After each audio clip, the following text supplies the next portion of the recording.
Nah, ini yang disebut dengan mustaqarrah. Mustaqar tadi di Quran surah ke-11 ayat ke-6. Ini yang disebut mustauda'ah. Ya, menyebar, menyebar, menyebar, menyebar, menyebar. Di mana dia tersembunyi itu? Hanya Allah yang tahu. Makanya antum kan beraktivitas kan? Ada yang berdagang, ada yang kerja jadi karyawan, jadi gini, di pengusaha macam-macam untuk mendapatkan apa? Itu yang menyebar ini. Ya. Dan menariknya antum kan minta kepada Allah, ya kan? Bahkan setiap dalam sholat. Coba lihat, Isa aja tadi minta 4 kali. Masih ingat nggak? Ya, coba duduk di antara dua sujud itu. Ya, antum baca apa? Rabbil firli wajburni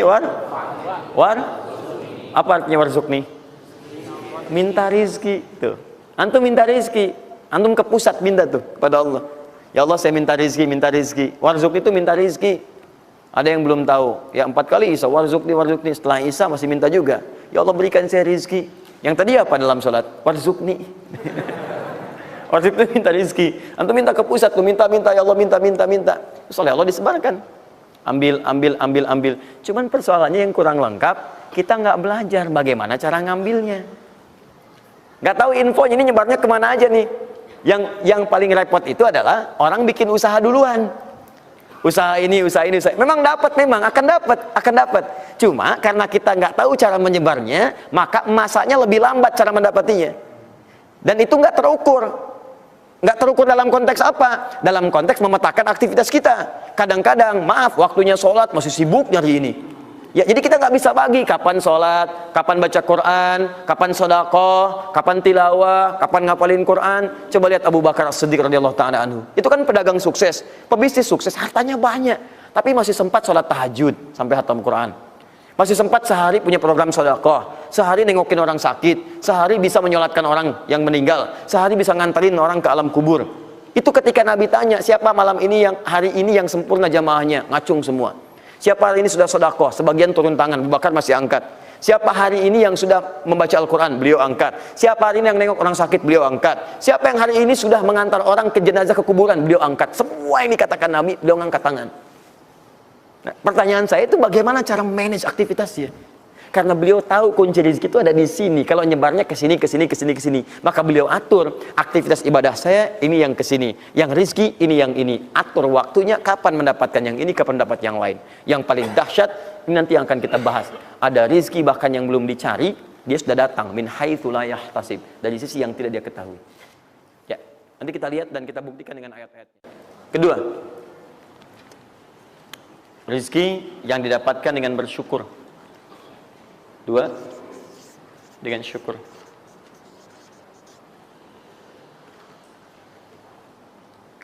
Dalilnya Quran surah ke-14 ayat 7. Quran surah 14 ayat 7.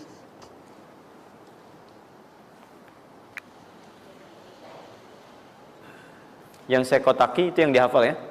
Yang saya kotaki itu yang dihafal.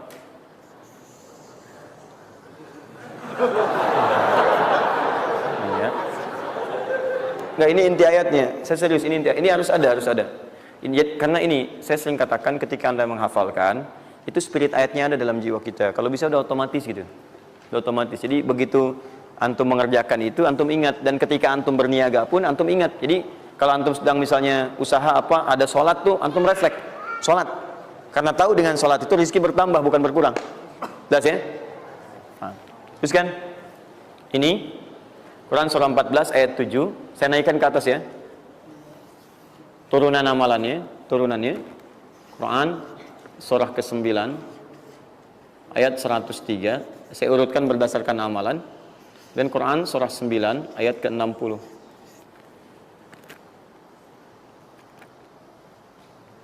Sudah? Ingat, bahkan Allah langsung menamai ibadah ini dengan ibadah yang sifatnya bisa menambah rezeki. Cuman kadang orang nggak sadar, taunya diambil. Tapi kalau pengertian secara bahasanya sebetulnya bukan berkurang, nambah malah. Nambah. Cuman orang tuh nggak sadar ketika dia mau ditambah rezekinya, dia malah nggak mau. Karena merasanya diambil, dikurangi. Ya, nanti kita akan lihat. Jangan lu dibuka ayatnya Pak. Ya, itu saya. Nah, tawaran saya yang kedua nih. Ya, ini kan tadi tawaran pertama. Mau nggak saya kasih bonus lagi? Nah, saya serius. Ketika Anda kerjakan, penambahannya langsung minimal 700 kali lipat nilainya. Mau? Alhamdulillah. Sama, ini 3, ini pun harus 3. Ya. Quran surah kedua ayat 261 sampai 263. Nah, ini saya kotakin.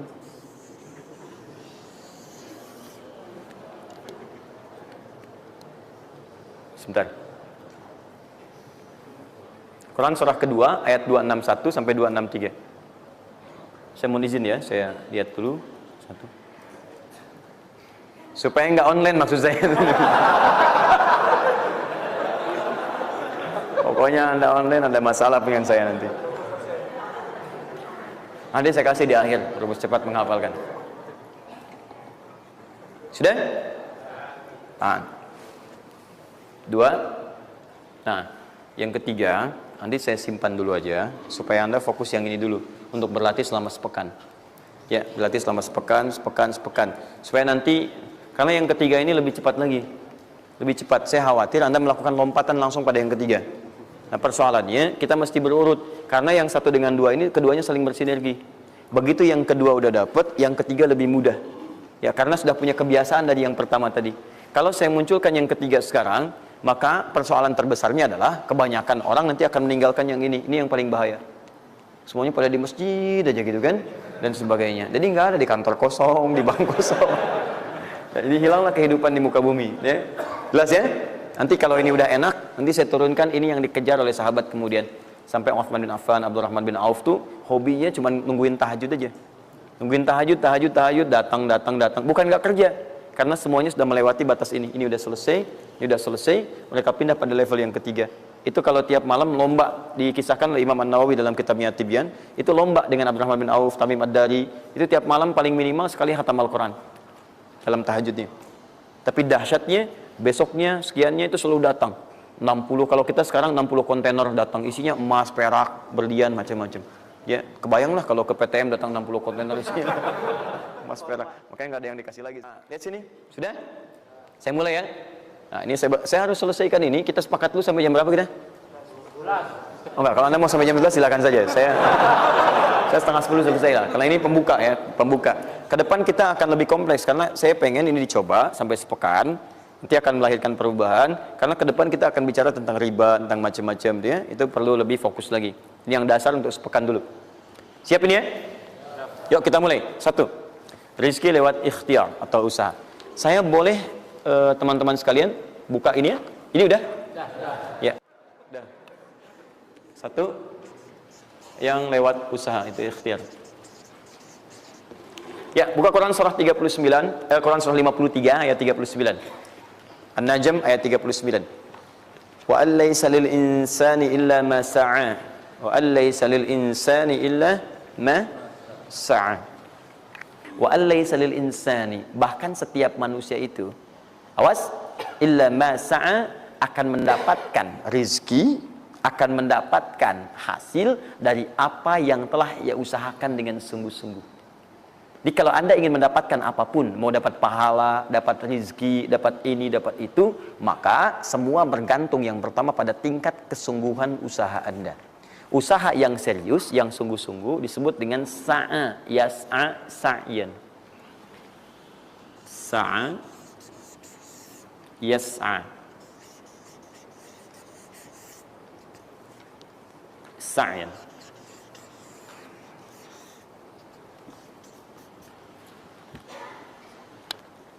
Ini sa'a, yas'a, sa'yan tidak disebutkan dalam bahasa Arab kecuali menunjuk satu usaha yang sangat serius, sungguh-sungguh.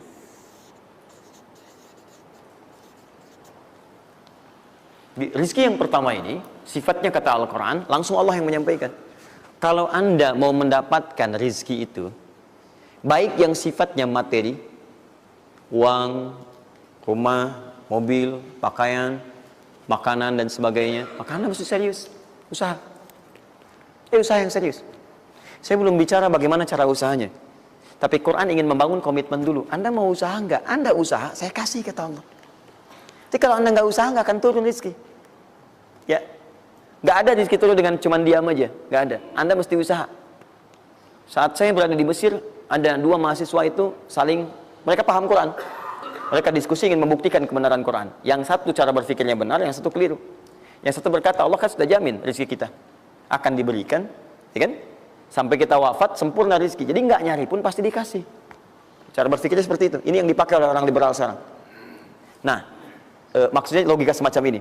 Yang satu lagi berkata, memang Allah kasih, cuman kita mesti usaha. Dia sebutkan beberapa ayatnya. Yang satu bertahan dengan pendapatnya, dia ingin buktikan, saya masuk nanti ke masjid.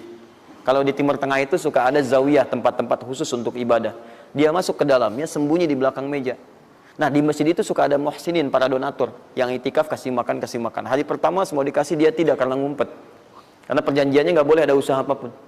Hari kedua, dia masih ngumpet, nggak dikasih. Semua dikasih yang ada. Hari ketiga sudah lapar sekali, sudah nggak tahan. Begitu udah dikasihkan, yang muhsinnya tanya, hal min akhar, ada lagi yang lain nggak? DKM jawab karena nggak tahu, kan ngumpet, nggak ada yang lain. Baik, kalau gitu saya kasih ke tempat lain. Karena beranjak mendengar suara itu, dia langsung kasih kode dengan berdaham. Kaget kan DKM. Begitu dibuka, ada orang ngumpet di belakang meja sudah kelaparan. Akhirnya dia ada orang satu lagi di sini, langsung dikasih bagiannya sampai dengan 3 bungkus. Begitu dikasihkan itu, teman yang kedua tadi yang mengatakan mesti ada usaha, langsung mengejar pada teman yang bersembunyi. Dan dia katakan, kan saya bilang dari awal, rezeki itu mesti dicari, walaupun dengan sama. Saya juga sama, Ustadz pemateri misalnya kan, begitu kehausan ya, kan? Nah, misal, panitia datang, macam-macam lah. Misal tuh. Enggak, itu contoh. Saya nggak biasa ceramah sambil minum. Ya.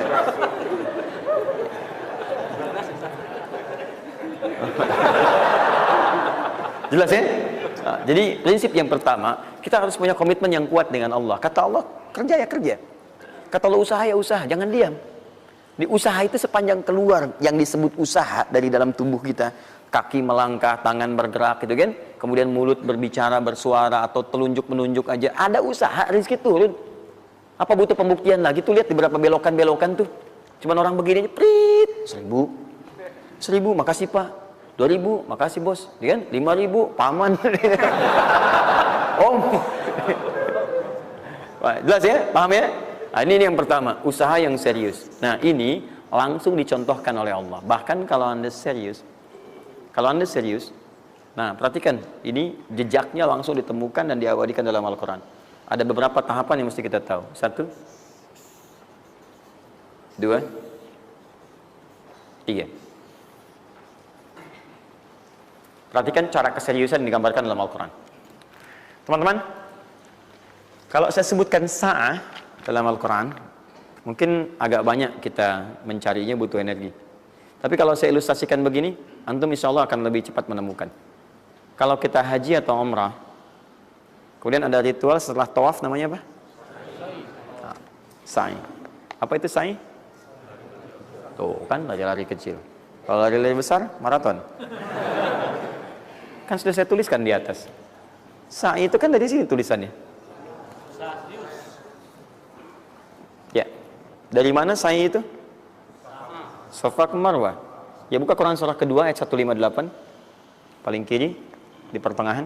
Innas safa wal marwata min sya'airillah faman hajjal bait aw i'tamara fala junaha alaihi ay yatawafa bihima man tatawwa khairan fa innallaha syakirun alim. Lihat sini. Ibadah ini kenapa dinamakan dengan sa'i? Dan sementara orang sekarang agak kurang tepat menerjemahkan dengan lari-lari kecil. Dalam bahasa Arab lari kecil bukan sa'i. Dalam bahasa Arab lari-lari kecil itu bukan sa'i. Ingat baik-baik kalimat ini. Kenapa dinamakan dengan sa'i? Karena di tempat ini pernah ada satu sosok yang sangat bersungguh-sungguh untuk berusaha. Sangat serius untuk mendapatkan rizki dari Allah Subhanahu wa taala. Sosok ini datang, diantarkan oleh suaminya. Kemudian ketika diantarkan, ternyata ini yang paling menarik. Ini yang saya berikan 3 panah ini. Diabadikan kisah ini di Quran surah ke-14 ayat ke-37. Pertama diantarkan. Ya, begitu tiba suami, istrinya dengan anak yang baru lahir, tiba-tiba langsung bermohon kepada Allah. Perhatikan, bukankah Allah pemilik rezeki? Masih ingat tadi teori di awal? Pusat rezeki ada di mana? Baik. Nah, ini teman-teman sekalian, kaidah yang pertama. Kalau antum ingin berikhtiar berusaha, maka hal yang pertama dilakukan adalah mendekat dulu kepada pemiliknya. Mohon minta kemudahan, minta petunjuk. minta kenyamanan, minta keberkahan. Itulah sebabnya sebelum kita berangkat, kita sholat dulu. Sholat subuh, sholat fajar, menghadap, usahakan. Makanya Nabi setelah selesai sholat, itu selalu meminta kepada Allah diberikan petunjuk mendapatkan rezeki. Ya, yang di Ibnu Majah nomor hadis 925 itu, Allahumma inni as'aluka ilman nafi'a wa rizqan thayyiba wa amalan mutaqabbala. Minta. Kalau dalam bahasa kita, ya Allah berikan saya hal yang bermanfaat, ilmu bermanfaat dan rezeki terbaik di hari ini. Minta. Nah, begitu sampai beliau bermohon pada Allah, Rabbana inni askantu min dzurriyyati biwadin ghairi dzi zar'in inda baitikal muharram. Perhatikan ya. Ya Allah, saya bermohon kepadamu, engkau yang merawat kami, memerhatikan kami, memberikan rezeki kepada kami. Sifat rububiyah yang disebutkan namanya Rabb. Begitu meminta kepada Allah, ya Allah sekarang saya diperintahkan olehmu sebagai tawadu. Nabi Ibrahim mengatakan, saya menempatkan sebagian keturunan saya, istri saya, anak saya di satu tempat yang sangat gersang. Anda bayang nggak? Tempatnya gersang, gunung-gunungnya itu, batu-batunya itu rapat luar biasa, kerasnya luar biasa, dan nggak ditemukan sumber air di situ. Artinya ini kondisi yang paling dalam lah, ya. Kondisi yang paling sulit didapatkan. Jadi selevel tumbuhan pun nggak ada. Jadi saya mau katakan begini, lihat ya, Anda pergi ke satu tempat, Anda berusaha tuh masih ada, Google-nya ada, bangunannya ada, kendaraan ada, modal ada, tinggal kelihatan semuanya jadi aktiva semua tuh, tinggal kita olah aja. Ada orang yang pernah mendatangi tempat yang semuanya nggak ada bahan-bahannya. Bayang ya, kosong. Tuh, saya pernah satu kali waktu ada krisis itu beberapa ke belakang, itu semua showroom macam-macam itu pada jatuh. Dan saya diundang ke Hyundai untuk ngasih motivasi, ngasih training. Pertama kali saya dibawa itu, teman-teman sekalian, saya dibawa ke showroom mereka, selapangan tuh, isinya mobil semua. Mobil, apa perkataan pertamanya? Kata manajernya, Ustaz, itu biasanya kami kosong nih. Sekarang banyak seperti ini katanya. Mohon nanti diberikan gambaran seperti apa kami mesti semangat macam-macam. Saya bilang, Pak, Bapak itu luar biasa ya. Tahu nggak Pak, orang yang pertama kali menemukan mobil, jangankan mobil begininya, bahannya aja susah nyarinya. Masuk kemudian ke showroom aja nggak ada, di belakang rumahnya cuma otak-atik jadi bahan macam-macam, jadi yang sederhana. Ya dari situ aja jadi mobil. Bapak sekarang udah ada mobilnya, tinggal dipasarin aja. Nah sekarang banyak orang banyak mengeluh. Nabi Ibrahim dulu cuma bawa istrinya ke tempat yang gersang luar biasa, nggak ada potensi apa-apa, materinya kosong, itu gersang, tumbuhan nggak tumbuh.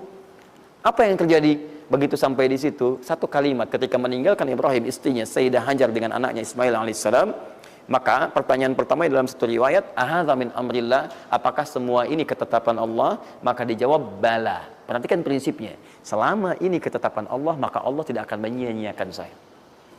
Dan rizki telah Allah tetapkan kepada kita, maka Allah tidak akan pernah menyia-nyiakan kita. Paham ya? Jadi kalau Anda ditempatkan di kondisi apapun, bahkan mulai belum bekerja, baru lulus kuliah, bahkan mulai baru membuat satu bisnis misalnya, atau macam-macam halnya, ingat, ada yang lebih buruk kondisinya daripada Anda, yang semua bahannya bahkan belum didapatkan. Dan dia yakin dengan Allah. Sepanjang Anda punya Allah, maka semua akan mudah bagi Anda. Ini prinsip yang pertama. Jelas ya? Nah, kalau sudah paham sampai sini, belum berhenti karena ada komitmen untuk usaha. Apa usahanya? Maka Ismail menangis satu saat, dan Allah tetapkan asinya nggak keluar dari ibunya. Begitu tidak keluar, nah anak ini kan pasti bergejolak. Tangan bergerak, kaki bergerak, disimpan di bawah. Saat bergerak itu kakinya menghunjam ke tanah, tangan bergerak, nggak keluar apapun. Ibunya ini yang menempuh usaha yang sangat serius untuk mencari. Dia tahu kalau cuma diam nggak akan datang. Maka ibunya menerapkan satu ketentuan pertama yang nanti diabadikan dalam Al-Quran, yaitu teori rezeki dengan ikhtiar, mencari cara yang serius. Nah, cuma apa yang akan kita keluarkan saat ini terlepas dari usaha apapun yang Anda kerjakan saat ini. Tapi teori dasarnya adalah ketika Anda menempuh usaha yang serius ini, ada beberapa tahapan yang mesti Anda lalui. Persoalannya, waktu saya sudah habis 9:30. Nah, saya mau minta sedikit aja, boleh nggak saya tambah 5-10 menit? Alhamdulillah. Nah, satu, saya agak cepat ya, saya agak cepat. Satu. Nah, yang pertama beliau lakukan, beliau kemudian mencari itu dengan semangat, naik ke satu bukit. Naik. Bukit apa namanya? Kapan bukit itu dinamai dengan Sofa? Ini persoalannya. Belakangan kan? Belakangan, setelah itu bukit Sofa. Dari mana munculnya Sofa? Sofa itu kan kalau kita gali dari akar katanya, ya berasal dari kata tasfiyah. Ya, Sofa, yasfi, sofyan, wa tasfiyatan, wa sofian. Wa sufyanan. Kalau pakai sin sufyan, kalau pakai sod sufyanan. Sofiyun. Tasfiyah artinya menyaring sesuatu yang kotor sehingga yang bersihnya aja yang kelihatan. Kalau Anda menyaring sesuatu, saring, bersihnya itu ada, kotornya hilang, dibuang. Itu namanya tasfiyah. Pakai ta, sod, fa, ya, ta. Ini. Hasilnya disebut dengan sofa. Orangnya disebut dengan Sofi atau Sufi. Perempuannya disebut dengan Sofia. Jadi kalau ada yang namanya misalnya Sufi atau Sofia, ini orang yang mampu menyaring segala yang kotor dalam dirinya sehingga yang keluarnya yang baik-baik aja. Kalau bicara ada yang provokasi, mau ngucapan yang kotor dia tahan. Keluarnya yang baik. Mau melihat ada yang kotor dia palingkan, dia yang baik. Itu Sofia. Perempuannya, laki-lakinya Sofi, ya, atau Sufi. Baik. Nah, sofa, kenapa disebut dengan sofa bukitnya? Karena pada saat itu, walaupun tidak ada modal, situasinya sulit, beliau bisa menyaring keadaan dirinya, sehingga menghilangkan yang kotor-kotor dalam benaknya, dan yang ada cuma prasangka baik kepada Allah Subhanahu wa Ta'ala. Maksudnya Pak, kalau Anda ingin memulai usaha, sehebat apapun, walaupun gak ada modal, gak ada apapun, hal pertama modal terbaik yang Anda mesti lakukan adalah berprasangka baiklah kepada Allah Subhanahu wa Ta'ala.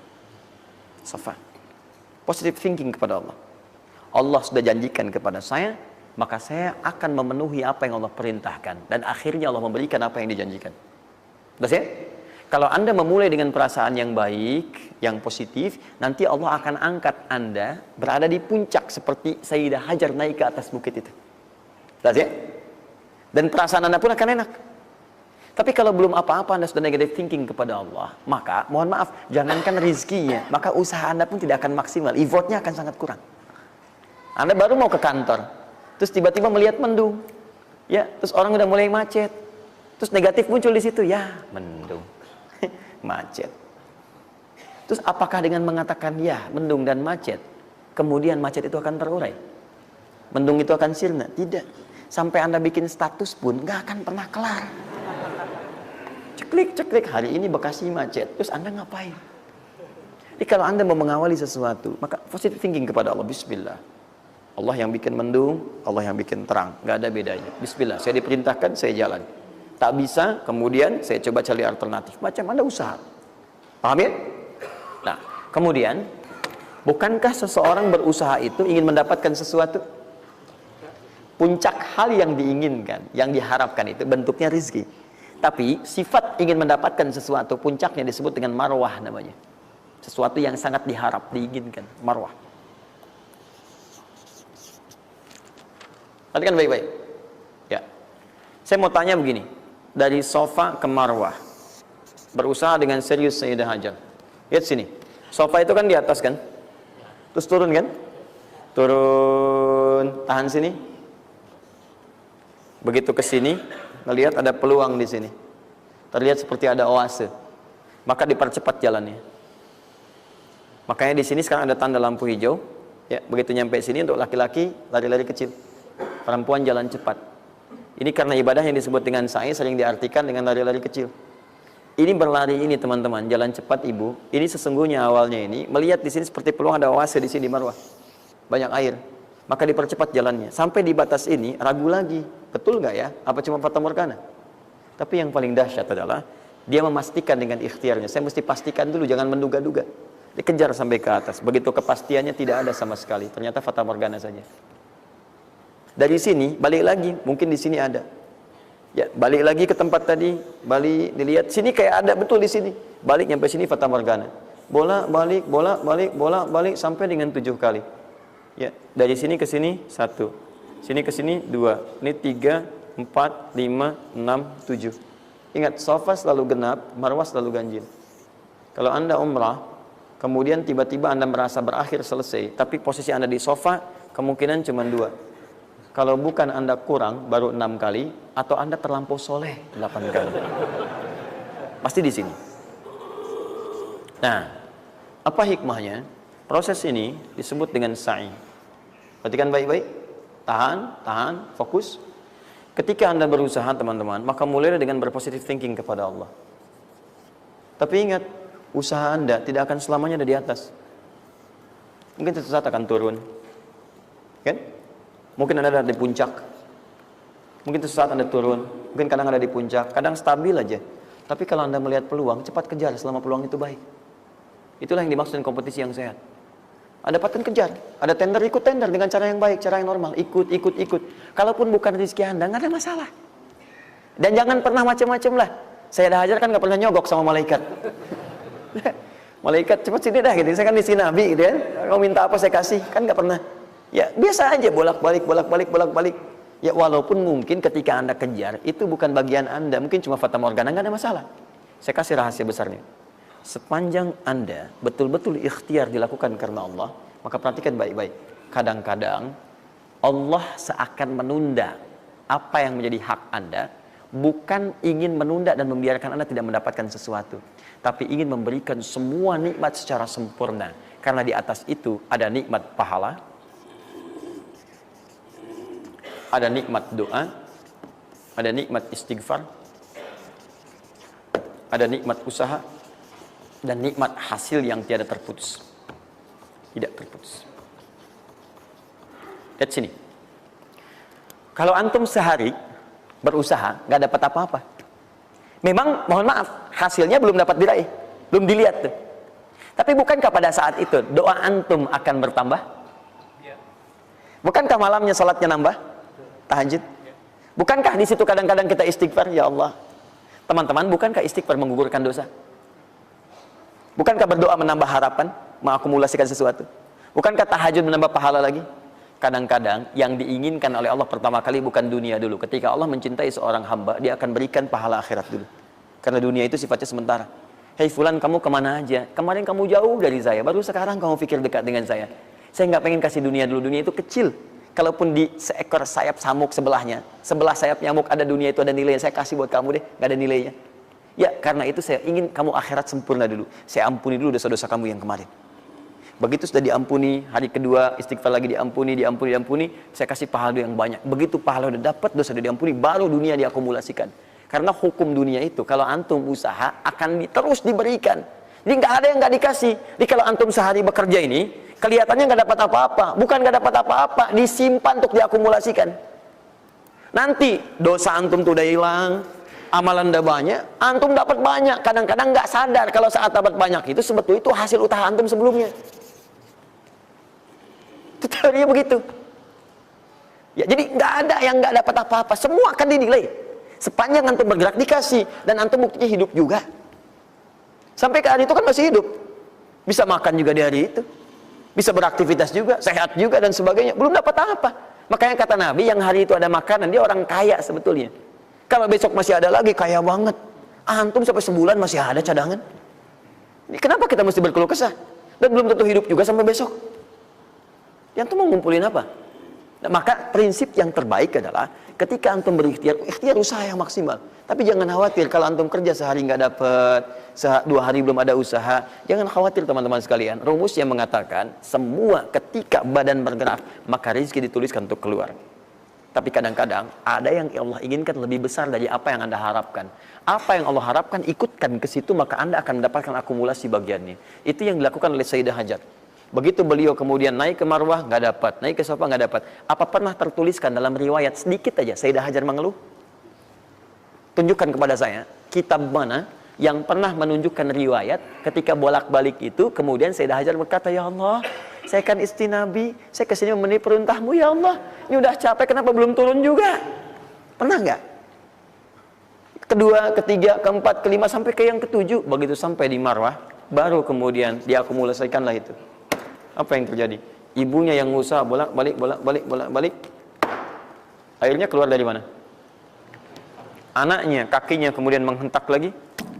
Tiba-tiba keluar air dari situ. Pertanyaan saya, ibu yang lebih tahu di belakang. Kan kalau anak itu sedang haus, pasti tangan kakinya bergerak kan? Kenapa saat pertama disimpan bergerak, airnya keluar? Sudah 7 kali bolak-balik, baru air keluar. Silakan lihat riwayatnya. Pada hentakan itu, ketika 7 kali ibunya bolak-balik, malaikat mengepakkan sayapnya. Itu yang menghantam air dan keluar air. Malaikat yang ditugaskan Allah memberikan rezeki namanya Mikail. Itu ada di Quran surah kedua ayat ke-98. Ya. Man kana aduwwan lillahi wa malaikatihi wa rusuli wa Jibril wa Mikail. Mikail. Di antara tugas Mikail oleh Allah ditugaskan untuk memberikan rezeki. Yang paling menarik, perhatikan baik-baik. Begitu airnya keluar, ibunya sedang di marwah, sedang berdoa nih. Makanya kalau sa'i di sofa ngadep ke kiblat berdoa dulu, ke marwah ngadep ke kiblat berdoa dulu. Begitu sedang berdoa nyampe ke marwah yang ketujuh, anaknya lebih kencang menangisnya. Ibunya mendengar suara nggak biasa, dikejar ke sini. Begitu kejar ada air. Apa kata ibunya? Lihat kalimatnya. Zam, zam, zam, zam. Ibunya tidak mengatakan ijma, ijma, ijma, tapi zam, zam, zam, zam. Zam itu artinya kumpul jangan berhenti, kumpul jangan berhenti, kumpul jangan berhenti. Sampai sekarang air itu tidak pernah berhenti. Perhatikan bagaimana akumulasi pekerjaan seorang ibu yang sangat serius menghasilkan rezeki bukan hanya untuk dirinya, untuk anaknya, cucunya, cicitnya, dan berganti generasi sampai kita sekarang. Kita aja ke zaman Nabi Muhammad, itu teman-teman sudah lewat 15 abad. Nabi Muhammad ke Nabi Ismail 29 generasi. Satu generasi bisa ribuan tahun. Nabi Muhammad ke Nabi Musa aja 2000 tahun, ke Nabi Isa 600 tahun. Sekarang ke Nabi Ismail 29 generasi. Muhammad bin Abdullah bin Abdul Muttalib bin Hashim bin Abdul Manaf bin Qusay bin Murrah bin Kilab bin Ka'ab bin Ghalib bin Fihir bin Malik bin Nadar bin Kinana bin Khuzaimah bin Mudrikah bin Ilyas alaihissalam bin Nizar bin Mudar bin Ma'ad bin Addan bin Adi bin Adri ya bin Muqawwam bin Nahur bin Tari bin Ya'rub bin Yasib bin Nabit bin Ismail alaihissalam. 29 generasi. Yang bisa mengulang 29 ini saya bebaskan paspornya untuk menghafal Quran di pekan depan. Silakan. Boleh, silakan. Tapi kalau salah satu tambah satu ayat. Jelas? Terakumulasi. Maka boleh jadi kita berusaha bekerja sehari belum dapat, 2 hari dagang belum dapat, tenang. Begitu antum 3 hari tiba-tiba dagangan diborong habis. Itu sebetulnya usaha antum yang sebelumnya. Tapi antum dapat bonus ampunan dosa, pahala, macam-macam. Maka jangan mengeluh. Dan jangan pernah antum sekali-kali, awas ya, awas, mengeluarkan kata-kata yang seakan-akan Allah menghentikan rezeki antum. Maka disitulah kesulitan paling sulit akan antum awali. Ya Allah, apa engkau nggak sayang dengan saya? Saya perlu usaha apa lagi? Kenapa belum diberikan juga? Dan sebagainya. Itu kadang-kadang membuat seseorang kalau sudah kehilangan arah seperti itu sampai meninggalkan agamanya. Itu yang paling fatal. Paham ya? Quran surah ke-14 ayat 7. Nah, tadi Quran surah ke-9 ayat 100 berapa tadi? 3. Quran surah 9 ayat berapa tadi? 60. Yang bonusnya jangan lupa masih di dalam kotak. Quran surah kedua ayat 261 sampai pinter. Ya, alhamdulillah. Kotak wajib dihafal.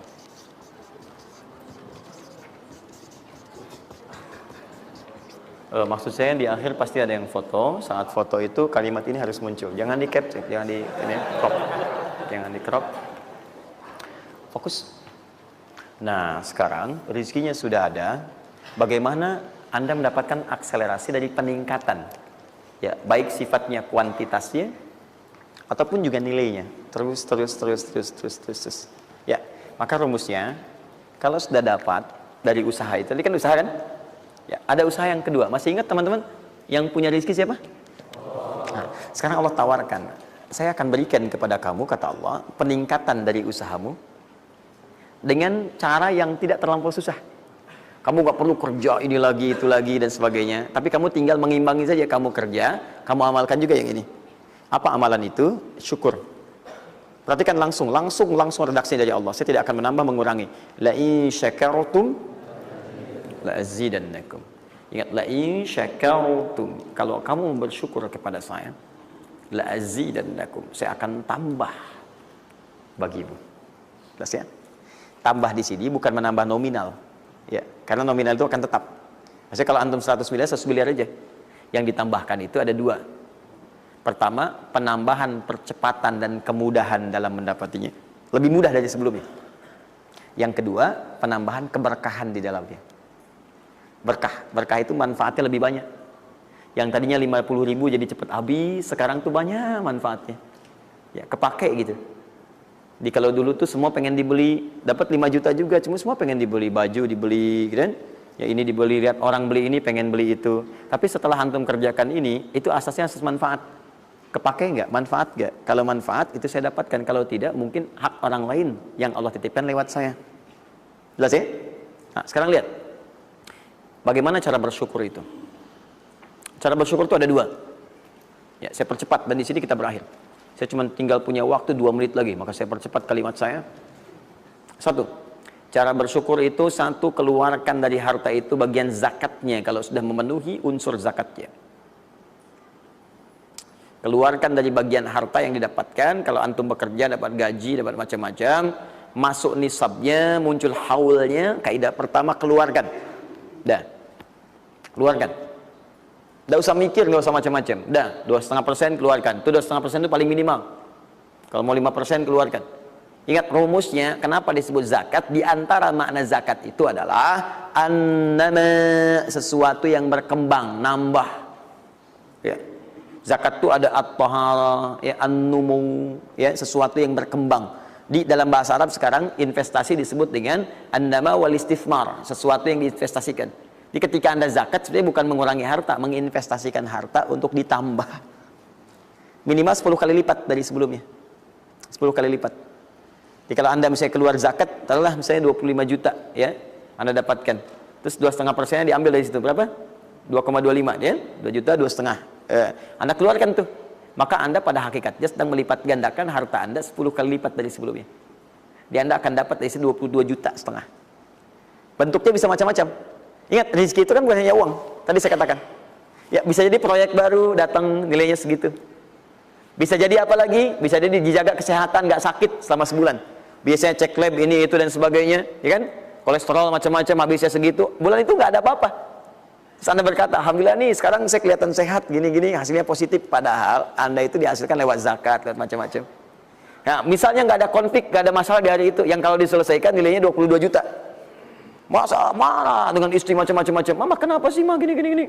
Papa mau damai. S9 Note. Wah, beli S9 Note harga 15 juta ya. Tambah lagi 7 juta laptopnya misalnya kan dan sebagainya. Misal, habisnya segitu juga. Jadi dijaga oleh Allah, mendapatkan penambahan bisa berupa langsung nilainya, nominalnya dapat proyek yang lain atau dijaga untuk mendapatkan yang non materi tadi. Paham? Maka saya katakan pada Anda, kalau sudah ada kewajiban zakat, maka jangan terfikir menunda. Cepat berikan saat itu, maka seketika Allah akan lipat gandakan apa yang Anda telah usahakan itu. Jelas? Jadi yang pertama, kalau sudah ada kewajiban zakat, cepat ambil. Bahkan, nah ini saya mau ambil komitmen. Saya mau ambil komitmen. Siap mengikuti ini? Siap berkomitmen insya Allah? Bahkan Allah langsung meminta kepada yang punya otoritas atau juga teman-teman di sampingnya untuk saling mengingatkan. Bahkan kalau punya otoritas langsung ambil. Saking inginnya Allah harta orang itu tuh terus bertambah. Maka turunlah Quran surah 9 ayat 103. Khudh min amwalihim sadaqah tutahhiruhum wa tuzakkihim biha. Muhammad, kalau dia lupa atau yang lain, ambil aja deh. Ambil aja. Ambil dari harta dia itu kalau sudah mencapai nasabnya. Nisabnya sudah ada, haulnya sudah sampai. Ambil. Apa tujuannya? Sedekah. Perhatikan, zakat disebut dengan sedekah. Sedangkan sedekah tidak disebutkan dalam rumus bahasa kecuali kullu ma'rufin sedekah. Semua yang baik-baik disebut dengan sedekah. Kata Allah, saya ambil itu bukan ingin mengurangi kamu, tapi ingin membuat kebaikan untukmu. Apa kebaikannya ya Allah? Wa tuzakkihim. Tuzakki dari kata zakat yang punya arti dua tadi, menyucikan jiwa plus yang kedua menambah apa yang telah kamu dapatkan itu. Jadi kamu tuh jangan nanti kotor hati kamu karena terlampau banyak ini fokusnya ke situ banyak tapi kamu nggak pakai. Maka saya biarkan kamu dengan mengeluarkan zakat itu supaya bersih hatimu, punya nilai berbagi dan tidak terlalu bergantung kepada harta dunia yang kamu akan tinggalkan kelak. Dan yang paling dahsyat, kalau kamu kerjakan, saya tambah kemudian kualitasnya, saya tambah keberkahannya, bahkan saya permudah untuk mendapatkannya. Lihat sampai sini. Bonus yang ini, nah, peningkatannya lebih dari yang pertama, 700 kali lipat. Ini minimal 700 kali lipat. Apa itu secara singkat? Infak.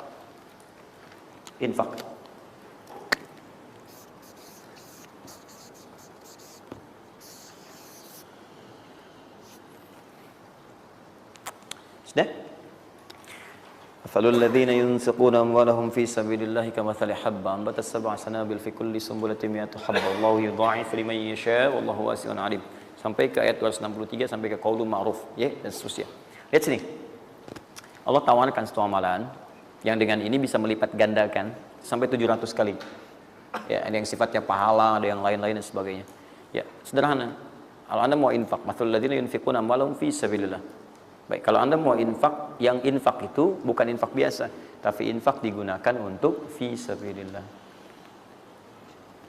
Fi sabilillah. Ini bukan zakatnya. Kalau zakat jelas sifatnya kewajiban. Zakat itu nggak bisa nawar, harus keluar. Tapi infak tidak. Infak itu dibagi dua, ada yang wajib, ada yang sunnah. Infak di sini bicara yang sunnah. Ya, infak wajib itu infak dari suami kepada istri dan keluarga. Infak, ya, itu infak. Singkatannya nafkah. Nafkah itu infak. Dari mana dalilnya Ustaz? Quran surah keempat ayat 34. Ar-rijalu qawwamuna 'alan nisa bima faddalallahu ba'dahum 'ala ba'din wa bima anfaqu min amwalihim. Ya, suami punya kelebihan dibanding perempuan, diberikan kekuatan oleh Allah untuk berusaha mencari nafkah. Nafkah itu bahasa Qurannya infak. Di antum itu memberi infak pada keluarga wajib. Wajib. Ya, enggak apa-apa ibu berdoa minta yang banyak, Bu. Minta. Suami dimudahkan, itu janji Allah kok. Jangan minta sedikit, Bu, minta yang banyak. Minta yang banyak. Karena antum, teman-teman, mencari 1 juta. Tapi ibu menjadikan 1 juta itu cukup untuk sebulan. Itu nggak mudah.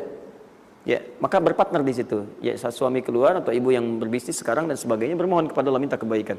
Ya, tapi spesial untuk kepala keluarga, ketika dia mencari nafkah itu Allah berikan nafkah untuk satu keluarganya. Ya, kalau ibu yang punya hobi bisnis dan bukan pencari nafkah, itu yang diberikan cuma rezeki ibu aja di situ. Ya, sepanjang dia bukan pencari nafkah. Tapi kalau pencari nafkah, itu semua rezeki keluarga diberikan di situ. Nah, saya tuliskan dulu supaya fokus ya. Infak. Infak ini, kalau Anda mau keluarkan di jalan Allah, maka ada 5 golongan yang utama. 5 golongan. 5 golongan itu, ini masuk ke dalam kotak tadi yang wajib dihafalkan. Tambahan. Quran surah kedua, ayat 215. Cepat, waktu saya tinggal 5 menit. Kalau Anda terlampau lambat, saya tidak akan bisa menyampaikan rumus cepat menghafalkan apa yang telah saya wajibkan. Ya, jadi fokus baik-baik. 5 golongan ini Anda nanti lihat Quran surah kedua ayat 215. Yas'alunaka madza yunfiqun qul ma anfaqtum min khair. Kalau punya mau infak, ya, rumus pertama Anda mesti keluarkan yang terbaik. Ya, yang terbaik, ingat, yang terbaik. Kalau uang sifatnya cari, jangan yang sudah kucel, nggak enak dilihat dan sebagainya. Cari yang paling bagus, yang ini itu yang diberikan. Ya, kalau makanan seimbang. Kalau Anda beli sama-sama hangat, jangan yang satu udah dingin, satu ini berikan pada orang, tidak. Kalau pakaian masih layak, bagus ini, berikan. Lihat baik-baik, pada siapa itu disampaikan 5 golongan. 1 lil walidain, orang tua. Orang tua itu cepat sekali. Anda nggak usah tunggu orang tua nelpon Anda. Karena sifat orang tua nggak akan minta. Cuman kadang nanya kabar, apa kabar, gitu kan? Nah, cuma Anda harus paham kondisi seperti itu. Sama seperti Anda, mama tahu makannya nak ya. Lapar ya, waktu kecil kan begitu. Anda pun mesti bisa baca sinyal orang tua. Kalau udah telepon, nanya kabar tuh, gak usah ditunggu. Begitu Anda ada kelebihan, langsung berikan. Paham ya? Bahkan jadi wasilah nanti lain waktu kalau sudah waktu luas saya berikan gambaran. Bahkan saat susah pun, saat macam-macam pun, itu ada rumus nanti berikan infak pada orang tua. Maka ketika orang tua mengatakan, ya Allah berkahi anak saya, mudah ya, itu langsung mengguncang arsy. Nanti saya tunjukkan hadis-hadis sahih dalam kajian spesifik nanti ketika kita masuk ke dalam babnya. Di riwayat Al-Bukhari dalam kitabnya Al-Adabul Mufrad. Bagaimana perannya orang tua begitu penting bagi keberkahan dan pencarian usaha kita. Ya. Kemudian, wal aqrabin, kerabat terdekat. Kerabat terdekat itu sifatnya ada 2. Bisa kekeluargaan. Ya, keluargaan, anak paman, bibi, ya ponakan macam-macam dan sebagainya. Ya, kemudian bisa juga tetangga kita nih yang samping-samping. Akrobin, yang paling dekat dengan kita. Mereka itu sangat menentukan. Kalau antum nggak perhatikan, berbahaya juga bagi kehidupan antum. Antum sukses di kantor, tapi nggak perhatian sama tetangga. Begitu ada maling macam-macam, malah didorong tuh sama tetangga. Biarin aja, habisin. Bukan, memang nggak pernah perhatian sama kita, biarin aja gitu kan. Nah itu kan yang repot ya. Wal yatama, anak yatim 3. Yatim itu cepat sekali. Tapi jangan berlebihan. Ya nanti terakhir saya tutup lah. Yatim wal masakin, orang miskin. Wabnis sabil, orang yang kesulitan di jalan. Ya, orang yang kesulitan di jalan. Anak siapapun dia, sepanjang dia sedang kesulitan, sifat orang kesulitan itu kalau dibantu, maka suara dia itu akan langsung memberikan jawaban kepada Anda. Jelas ya? Baik, tahan sini, tahan. Fokus teman-teman. Termasuk Ibnu Sabil di situ nanti, itu ada yang diartikan dengan orang-orang yang semacam belajar. Ya, kalau di luar itu banyak yang kayak ngasih beasiswa ke orang yang belajar, yang sebagainya, ada yang pengajar, ada yang macam-macam, itu cepat juga itu. Nah, mempraktikkan kelima itu pakai rumus yang ini yang tadi, yang 261 263. Lihat ya, lakukan karena Allah bukan karena yang lain. Paham ya? Dan melakukan karena Allah itu diarahkan untuk mendekatkan diri kepada Allah. Lihat cara infaknya, lihat cara infaknya. Misal, antum ingin ngasih misalnya kan? Nih, saya mau ngasih pakaian. Pakaian yang Allah sukai. Kasih baju koko, kasih sarung, ya kan? Misal kalau dia mau sekolah, kasih perlengkapan sekolah, berikan mushaf, berikan mukena, berikan macam-macam ya, untuk misalnya biaya sekolahnya. Kalau bisa bergantung pada antum, sekolahkan ke tempat yang Allah sukai dan sebagainya. Itu cepat sekali investasinya. Dan pahalanya nggak akan berkurang, ngalir terus. Jadi kalau dia baca Quran, antum dapat pahala dan seterusnya. Dan itu sampaikan dengan cara yang bijak. Kalau sudah ngasih, saran saya, lupakan. Jangan diungkit-ungkit, lupakan. Makanya bahasa Qurannya qaulun ma'rufun wa maghfiratun khairum min shadaqatin yatba'uha adza. Kata-kata yang baik ya, dan maghfirah, permohonan ampun, maaf. Ya, kalau nggak bisa ngasih, minta maaf, langsung kemudian lupakan. Jangan diungkit-ungkit, jangan macam-macam supaya tidak hilang pahalanya. Begitu sudah itu dilakukan, itu lebih bagus. Bahkan saat antum nggak punya pun berkata baik lebih bagus daripada ngasih tapi seringkali diungkit-ungkit atau dengan kalimat yang tidak menyenangkan. Dikasih gitu kan, aduh mas terima kasih ya sudah dibantu gini-gini. Nggak apa-apa, itu kan rezeki cuma titipan dari Allah. Hak ibu juga, hak kita bersama. Ibu kan miskin misalnya. Itu paling nggak enak ya. Dah cukup, saya tutup. Ini yang saya mohon maaf ya, mungkin teman-teman yang lain punya kebiasaan. Saya tuh kalau ada ulama atau yang lain baik, saya contohkan dari sana. Tapi kalau nggak ada atau ada pengalaman kita yang baik yang kira-kira tidak menghadirkan perasaan yang berlebihan, saya bagi, mungkin antum bisa ikuti. Nah, saya coba membiasakan yang orang-orang dulu biasakan, guru-guru saya biasakan, dan itu pengaruhnya sangat dahsyat. Kalau antum mau lebih cepat lagi, biasakan begini. Menerima pendapatan dari manapun, walaupun bukan gaji atau apapun, cobalah antum keluarkan dari situ, niatkan sebagai sedekah. Saya ulang ya, menerima berapa peser pun dari manapun pendapatan, coba antum keluarkan sebagai sedekah. Misal 2,5%, 5%, keluarkan aja, bagi siapa. Demi Allah saya katakan, begitu antum kerjakan itu karena Allah, maka Allah akan merawat anda dan menjadikan dunia kecil bagi anda. Apapun yang anda butuhkan ada dan kecil sekali. Dan anda sudah nggak melihat, nggak ada nilainya tuh dunia itu. Ya, jadikan kebiasaan itu. Kalau ada pakaian sudah anda pakai, datang lagi yang baru, ini yang lama kasih aja, yang layak dipakai dan sebagainya. Seperti itu, biasakan. Begitu anda biasakan, nanti Allah jadikan kecil dunia bagi pandangan anda. Ada nilainya. Dah. Paham ya? Itu kalau antum mau ikuti silahkan, atau kalau mau bertahan di yang pokok silahkan. Saya sudah katakan, saya tidak akan menambah waktu lagi karena sudah jam 10. Pas 12 menit saja apa yang saya minta. Dan saya tutup dengan kalimat, kalau ingin dimudahkan menghafal ayat-ayat yang disampaikan, maka caranya cuma dua. Satu, yakinkan antum bisa menghafalkannya. Yakin, jangan ragu. Bisa. Yang kedua, anggap mudah. Pokoknya kalau sedang ada merasa susah, mudah. Bisa insya Allah. Ya, siap? Ya, mudah atau susah? Yakin? Berapa ayat tadi? Sedikit. Itu banyak tuh jadi susah. Saya ulang, jangan pulang. Mudah atau susah? Mudah atau susah? Yakin? Nah, berapa ayat? Luar biasa. Alhamdulillah. Baik teman-teman, saya kira cukup hari ini. Ini kita pembuka. Jangan khawatir, sekali lagi anda yang tertinggal sudah saya siapkan. Ini ada 3 lembar. Insya Allah jadi panduan kita, bahkan jadi buku insya Allah. Ya. Kapan diberikan ini? Luar biasa. Baik ya. Subhanakallahumma bihamdika asyhadu an la ilaha illa anta astaghfiruka wa atubu ilaik. Wa akhiru da'wana alhamdulillahirabbil alamin. Wal 'afu minkum. Pintu masjid ini hanya ada 3. 1, 2, 3. Dan pekan depan pintu itu hanya dibuka dengan ayat-ayat Quran. Assalamualaikum warahmatullahi wabarakatuh.